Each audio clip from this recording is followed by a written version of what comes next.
This guy, he became the god of conquest. So he was conquering girls in dating sim games. And then literally he became the god of conquest in real life. This guy, he became a god because he got other benevolent Saiyans to give over their powers to him, and he became a Super Saiyan god. And this guy, he became a god because he had this internal computer in his body, and he made it reconfigure his body into turning him into an actual god. But to be a god in this show, it's a little different. And be honest with you, it's the god that you will want to become. But before we get into all that, we have to understand who are the people in this show that became gods. So let's set the stage. There we are, in Dressrosa. There's a bunch of toys that are actually humans being enslaved to work and basically make smile fruit.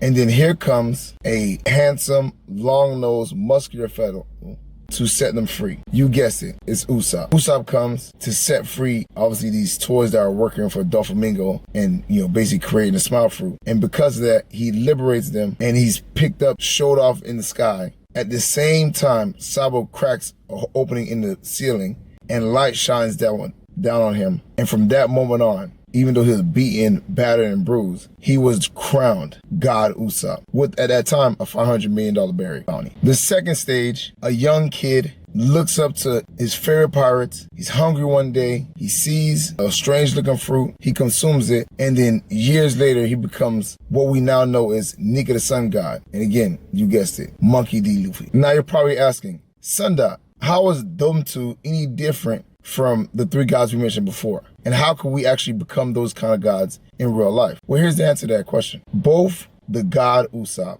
and Nika the Sun God, aka Monkey D. Luffy, the reason why they were crowned as gods was because they were liberators. They freed oppressed people. Now, I know a lot of you are gonna probably think, how do we go freeing oppressed people? But that's the point. People are oppressed in many different forms. And one of the easiest ways to free somebody from something is freeing them from emotion, freeing them from sadness, freeing them from, the emotions that you can attack. And how do you do that? By being kind, by, uplifting someone when you see them walking down the street.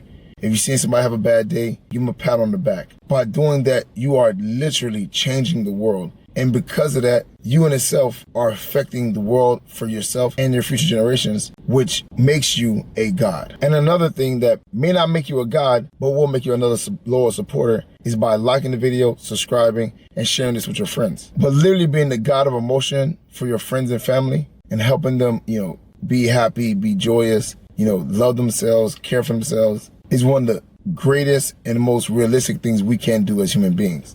Now, I love anime as much as the next person, but you being a god in your area, your community, your town, and your environment is just as important as what Goku does, what Rim does, what Kima does, what Luffy does, or what Usopp does. And it definitely makes a bigger impact because you're doing it in real life. So the next time you see somebody down or, going through some stuff, just tell them it's going to be all right. Give them a pat on the back. Anything you can do to make them brighten their day up a little bit. And you would literally become a walking god on